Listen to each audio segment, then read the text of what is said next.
Hi friends! Welcome to a day in our life as a lesbian couple who lives together. We lived together for almost 4 years already and this is our daily routine. So since ako yung work from home na permanent, ako yung mostly nagluluto every morning. Pero tuwing si Ali yung work from home, siya yung nagluluto for us. And since magkaiba kami ng day off, usually kapag day off ko, ako yung nag-aasikaso for her and then vice versa. Para mabilis ako makapagluto, defrost ko na lang yung lulutuin ko dito sa microwave oven namin. And nag-request si Ali na magluto daw ako ngayon ng bangus steak. Alam niyo ba, hindi kaya nakakapagod magluto dyan kay Ali. Kasi every time na natitikman niya yung niluluto ko, bibigyan ka talaga niya ng expression na sobrang na-appreciate niya. Mamaya kapag natapos ako magluto, tignan niyo, magigets niya yung sinasabi ko. Habang nagda-defrost ako ng bangus, nagsaing na din ako. 3 beses talaga ako naguhugas ng bigas kasi ewan ko.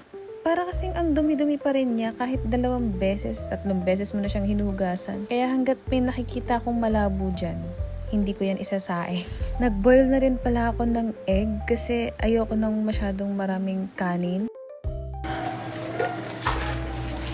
Nafo-focus ba sa ginagawa mo? Oo, nahihirapan lang ako. Dito sa part na to, nagtatanong si Ali sa akin kung kamusta yung pagva-vlog ko. Tapos ayun, sinagot ko lang siya na nahihirapan ako kasi naka-stand yung camera na gamit ko. Tapos may nakita pala akong tira na bawang at sibuyas dito kaya hindi ko na ginamit yung kinuha ko kanina sa labas. Kumuha din ako ng kalamansi, yung iba medyo tuyo na pero pwede pa yan. Sayang naman kung itatapon, pwede pa naman yan. Ayan, tapos binalik ko na yung broccoli namin na 1 taon na ata dyan. Charot. So sa mga oras na yan, nag-aasikaso na yan si Ali, nag-half bath na, nag-aayos ng gamit para pumasok. Ako naman after kong magluto, magpapakain pa ako ng aso, saka ako maglo-login. Pareho kami nag-work ni Ali and ever since talagang graveyard shift na kami. Tapos na palang ma-defrost yung bangus natin dito. So nag-start na nga pala kaming magluto dito pero ito yung nangyari.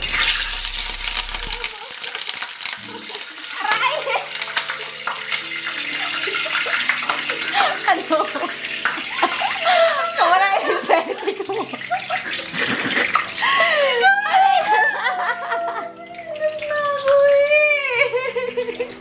So ayun, mahilig naman talaga ako magluto pero kahinaan ko talaga tong mga ganito, yung magtatalsikan ng mantika. Kaya tinawag ko na si Ali para siya na yung gumawa.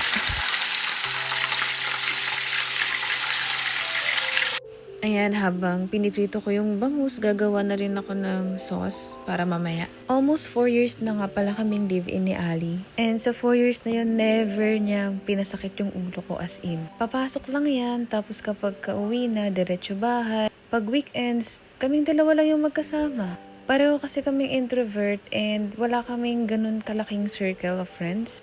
Pero masaya kami sa ganun, mas masaya kami sa ganun. Kaya nga ata kami nag-match niya ni Ali nung nagkakilala kami kasi halos same kami ng personality.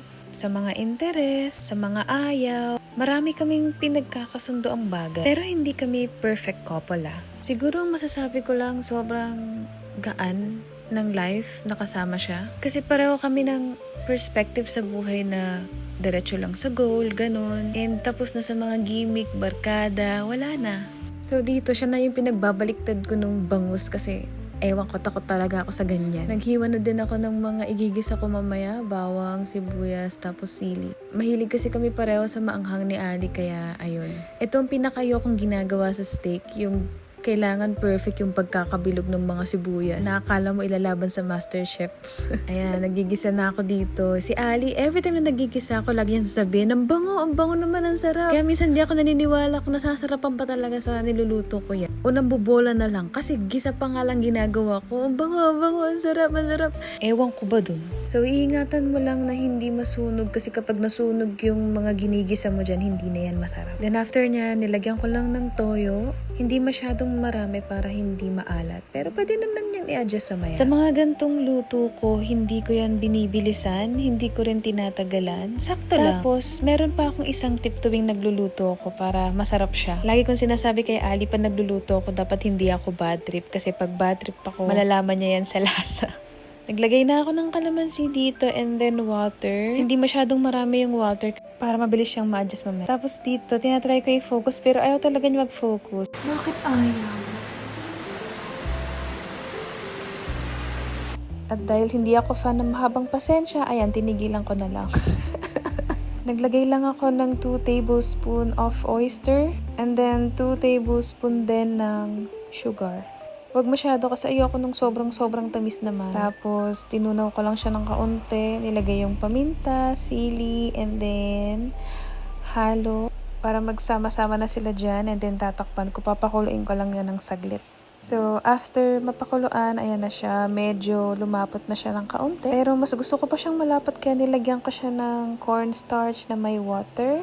And then, hahalu-haluin ko lang siya para makita ko yung consistency if okay na ba or need ng adjustment. Tinikman ko na yan dyan and voila, hindi masarap. Charis. Okay na siya, kaya nilagay ko na yung pinrito namin bangus kanina. Then, ikukoat ko lang siya ng sauce para magkaroon ng lasa yung bangus. Ayan, nilalagay ko lang yung sauce sa ibabaw niya para sumiksik yung lasa niya hanggang loob ng fish.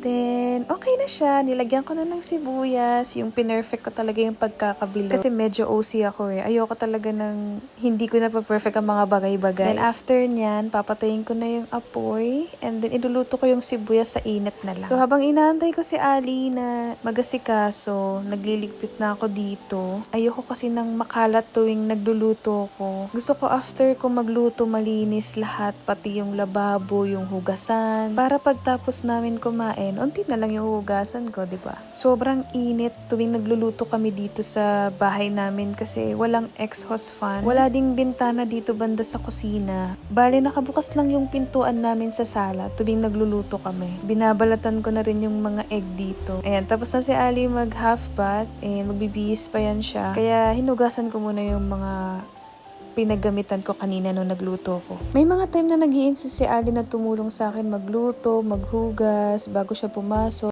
Pero hindi na ako pumapayag kasi kawawa naman. Magdadrive pa yan siya, babiyahe pa yan. Tapos magluluto pa, mag-aasikaso. Kaya ako nasa bahay lang naman, kaya ako na lang gumagawa ng mga gawain. Pero tuwing day off niya, no, kaya naka-work from home yan, mas maaga pa yung nagigising sa akin kasi gusto niyang bumabawi siya. Kahit okay lang naman kasi mas gusto ko nga ako nagluluto, ganun. Kasi mahilig talaga ako magluto. Ewan ko. Tuwang-tuwa talaga kasi ako sa reaction niya ni Ali kapag pinaglulutuan ko siya. As in, naghihiwa po lang ako ng mga rekado, ini-imagine ko na yung mukha niyan. Ayan, nakabihis na siya dyan. Tinutulungan niya na akong maghain para makakain na kami. Pag masarap talaga yung ulam, magpapatimpla ng juice yan. Ayan siya, nagtitimpla sa likuran. Gusto niya sa mga gantong ulam, maraming sarsa yung kanin niya. Kaya nilagyan ko ng sarsa yung rice niya. Sa akin wala, kasi ayoko ng ganun. Yung masyadong masarsa yung pagkain. Alam niyo yung damit na dyan? Mukha ko yan. Tapos may pangalan ko na Maria. Ayan yung may mata. Actually, may kwento yan kung bakit niya yan ginawa. Pero kakwento ko sa inyo next time. Ganda ng service ni Mama.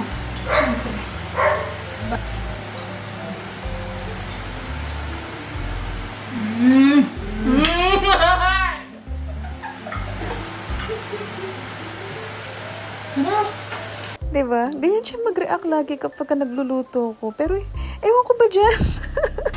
Marami tayong kanin. Tanong pa talaga siya kung marami daw ba kaming kanin. Diba? Nakakatawa yung expression niya. Thank you, Mami. Diba? Sobra yung appreciation niya lagi tuwing nagluluto ako. Simula day one guys, ganyan yan. Hindi na talaga siya nagbago. As in, lahat ng luto ko, i-appreciate talaga niya. Kaya hindi ako tinatamad magluto. Talagang gumigising ako lagi ng maaga para magluto ng masarap sa kanya. Tignan mo yung gagawin niya dyan.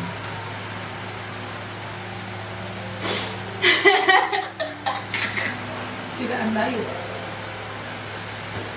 Tapos ako sisisihin yan kung bakit hindi matuloy-tuloy yung diet niya.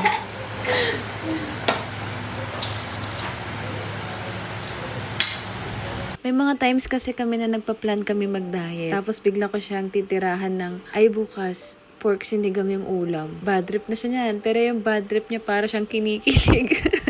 Kumbaga sarili laban sa sarili eh, no?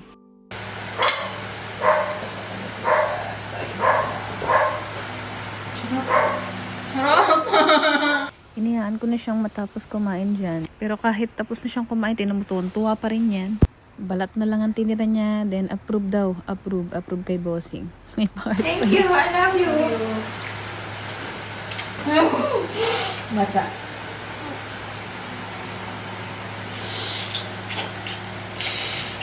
Love you, Han. Thank you. Love you. Wait lang ako.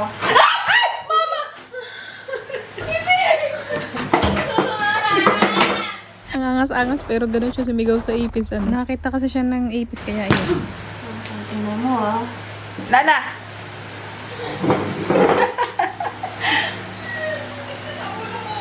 Ha? Wala na, ka na. Lana, wala na. Hindi ka na!